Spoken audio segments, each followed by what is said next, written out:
കൂട്ടുകാരെ, ഇന്നുണ്ടാക്കാൻ പോകുന്നത് ഒരു അടിപൊളി വെട്ട് കേക്കാണ്. വീട്ടിൽ എളുപ്പത്തിൽ ഉണ്ടാക്കാൻ പറ്റുന്ന വിധത്തിലാണ് ഇന്ന് ഉണ്ടാക്കാൻ പോകുന്നത്. അപ്പോൾ എങ്ങനെ ഉണ്ടാക്കാൻ നോക്കാം. അതിനുവേണ്ടി ഒരു പാത്രത്തിലിട്ട് 2 കപ്പ് മൈദയാണ് ഇട്ടിരിക്കുന്നത്. 2 കപ്പ് മൈദയ്ക്ക് ഒരു 1/4 ടീസ്പൂൺ സോഡാപ്പൊടി, അതായത് അപ്പക്കാരം ഇട്ട് കൊടുക്കുക. ഇട്ടുകൊടുത്തൊന്ന് മിക്സ് ചെയ്ത് അവിടെ വെച്ച് ഒരു മിക്സിയുടെ ജാറിലോട്ട് 3/4 കപ്പ് പഞ്ചസാര ഇട്ട് പൊടിച്ചതിന് ശേഷം അതിലോട്ട് 2 കോഴിമുട്ട പൊട്ടിച്ചൊഴിച്ച് അത് പിന്നെയും അരച്ചെടുത്ത് നമ്മുടെ മൈദക്കൂട്ടിലോട്ടിട്ട് നന്നായി ഒന്ന് മിക്സ് ചെയ്ത് കുഴച്ചെടുക്കുക. കുഴക്കുന്ന സമയത്ത് നിങ്ങൾക്ക് വേണമെങ്കിൽ റവ ഇട്ട് കൊടുക്കാവുന്നതാണ്. അത് വറുക്കാത്ത റവയായിരിക്കണം. ഞാനിപ്പോൾ കുഴച്ച് കഴിഞ്ഞിട്ടാണ് റവ ഇട്ട് കൊടുക്കുന്നത്. വേണമെങ്കിൽ ചെറിയൊരു കളറിന് ആർട്ടിഫിഷ്യലായിട്ടുള്ള കളർ ഉപയോഗിക്കാതെ മഞ്ഞൾപ്പൊടി ചേർത്ത് ഒന്ന് മിക്സ് ചെയ്ത് വെക്കാം.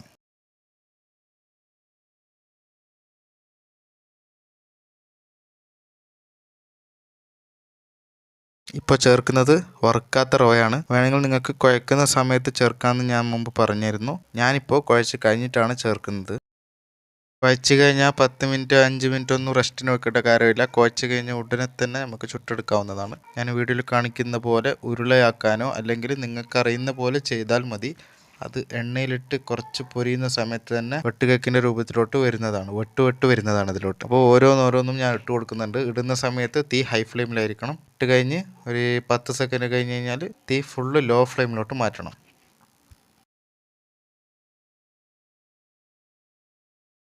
കണ്ടില്ലേ, ഇട്ടൊരു 30 സെക്കൻഡ് ആകുന്നതിന് മുമ്പ് തന്നെ കേക്കിലോട്ട് വെട്ട് വന്നിട്ടുണ്ട്.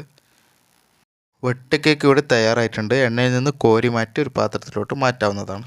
അപ്പോൾ വീഡിയോ ഇഷ്ടപ്പെട്ടാൽ തീർച്ചയായും ലൈക്ക് ചെയ്യാനും സബ്സ്ക്രൈബ് ചെയ്യാനും കൂട്ടുകാർക്ക് ഷെയർ ചെയ്ത് കൊടുക്കാനും മറക്കരുത്. അപ്പോൾ ഇതിലും കിടിലൻ വീഡിയോയുമായി അടുത്ത വീഡിയോയിൽ കാണാം. അപ്പോൾ ഇതൊന്ന് 5 മിനിറ്റിന് ശേഷം കഴിക്കാനാണ് രസമുള്ളത്. അപ്പോൾ അടുത്ത വീഡിയോയിൽ കാണാം.